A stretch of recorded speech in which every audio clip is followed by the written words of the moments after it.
পাঁপড় ভেজেছে দেখো তাওয়াতে করে। পাঁপড়ের অবস্থা দেখো। এই মাত্র আমার রান্না কমপ্লিট হয়ে গেল।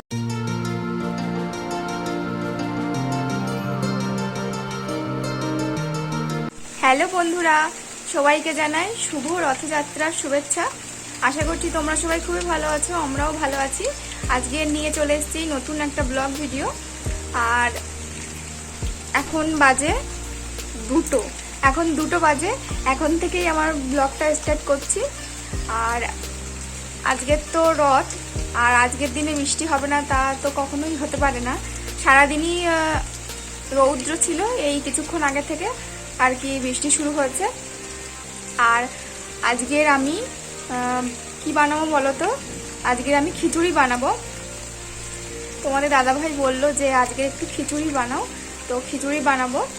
আর আমার টুকটাক কিছু কাজ ছিল আর কি, কিছু জামা কাপড় কাচছিলাম আর কি, সেই জন্য অনেকটাই লেট হয়ে গেছে। আর তার উপরে তোমরা তো আগের দিন দেখলে যে আমার গ্যাস শেষ হয়ে গেছে। গ্যাস তো ভরিনি, আমি বললাম যে তোমাদের দাদাভাইকে যে কদিন এখন ইন্ডাকশানেই রান্না করব। আর কারেন্ট ছিল, এই কিছুক্ষণ আগে চলে গেল। আর আমি এই কিছুক্ষণ আগেই স্নান করে আসলাম, আসার পরেই কারেন্ট চলে গেছে। আর কখন রান্না হবে জানি না, এখন বাজে 2টো। তো তোমরা ভিডিওটা আমার কন্টিনিউ দেখতে থাকো, অবশ্যই তোমাদের ভালো লাগবে। আর যদি আমার ভিডিও ভালো লাগে অবশ্যই একটা সাবস্ক্রাইব, লাইক, শেয়ার করে দিও।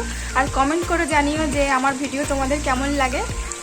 আর আজকের ভাবছিলাম যে একটু ঘুরতে বেরোবো রথের মেলায়, কিন্তু এই যা বৃষ্টি হয়ে গেল মনে হয় আর যাওয়া হবে না। সারাদিন প্রচণ্ড রৌদ্র হচ্ছে, আমি সেই জন্য কি করলাম যে কিছু জামা কাপড় ধুয়ে দিয়েছি আর কি। এখন বৃষ্টি হয়ে গেল। আর তো আমি স্নান করতে গেছিলাম, আর তোমাদের দাদাভাইকে বললাম যে তুমি আর কি পাঁপড় ভাজো, মানে আজকে রান্না করব খিচুড়ি, পটল ভাজা আর পাঁপড় ভাজবো আর কি। এইটাই আজকে আমরা মানে খাবো আর কি। তো তোমাদের দাদাভাইকে বললাম যে তুমি একটু পাঁপড়টা ভাজো। তো এসে দেখি পাঁপড়ের এমন অবস্থা করেছে ভেজে, চলো তোমাদেরকে দেখাই।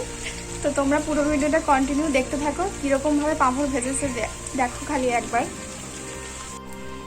দেখো পাঁপড় ভেজেছে দেখো তাওয়াতে করে। আর এই যে পাঁপড়ের অবস্থা। আর এর মধ্যে আর কটা বাকি আছে, কারেন্ট চলে গেছে। আর এদিকে দেখো আমার সব কিছুই রেডি করা। এখানে চাল ডাল সব ধুয়ে রেখে দিয়েছি, জলে ভিজিয়ে রেখেছি। আর এদিকে পটলটাকেও কেটে ধুয়ে রেখে দিয়েছি। আর এদিকে আছে সব রকম মশলা, আদা, কাঁচা লঙ্কা, টমেটো, পেঁয়াজ আর আলু, এগুলো সব কেটে রেখে দিয়েছি। কখন কারেন্ট আসবে জানি না। পুড়িয়ে ফেলেছে, পাঁপড়টাকে পুড়িয়ে ফেলেছে রান্না করতে করতে। আমি এখানে কড়াই বসিয়ে দিয়ে গেছিলাম, কিন্তু কড়াই বাদ দিয়ে তাওয়াতে রান্না করেছে। এই পাঁপড়গুলো ভেজেছে তাওয়াতে। তো দেখা যাক কখন কারেন্ট আসে আর কখন রান্না হয় আর খাওয়া হয় কখন। 3:30 বেজে গেছে, তাও এখনো কারেন্ট আসেনি।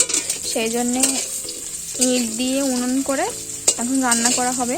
শুধু খিচুড়িটাই করব, আর পটল ভাজাটা আর কিছুই করব না। আর এটা আমাদের রান্নাঘর, এখানে রান্না করাই হয় না, এইভাবে জল পড়ে পড়ে কি অবস্থা হয়ে গেছে। তো এখন যা হোক করে রান্নাটা তো করতে হবে, সেই জন্যে এই উনুন তৈরি করে এখন রান্নাটা করব।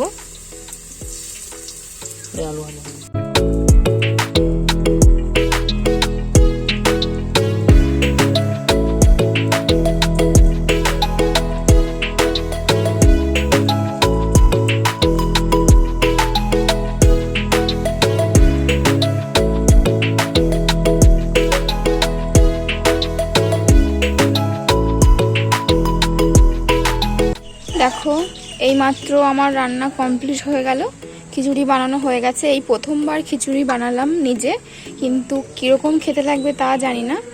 আর কেমন হয়েছে দেখো, অত একটা ভালো হয়নি।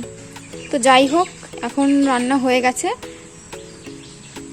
এই এখন রান্না করে এলাম, আর প্রচণ্ড গরম লাগছে। আর এখনো পর্যন্ত কারেন্ট আসেনি। এখন দেখতেই পাচ্ছ বোর্ডে কারেন্ট নেই, এখনো কারেন্ট আসেনি।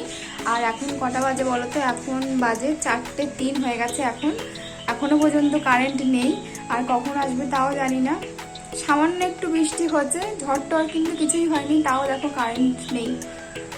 উনুন করে যদি না রান্না করতাম তাহলে হয়তো রান্নাও হতো না আর খাওয়াও হতো না।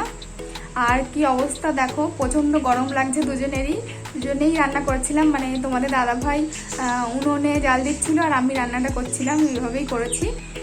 আর এখন আর খাওয়া দাওয়া করবো না, কিছুক্ষণ পরেই করব। সেই লেট হয়ে গেছে, আর একটু লেট হলে আর কি কোনো ব্যাপার না, তাই কিছুক্ষণ পরেই খাবো, প্রচণ্ড গরম লাগছে।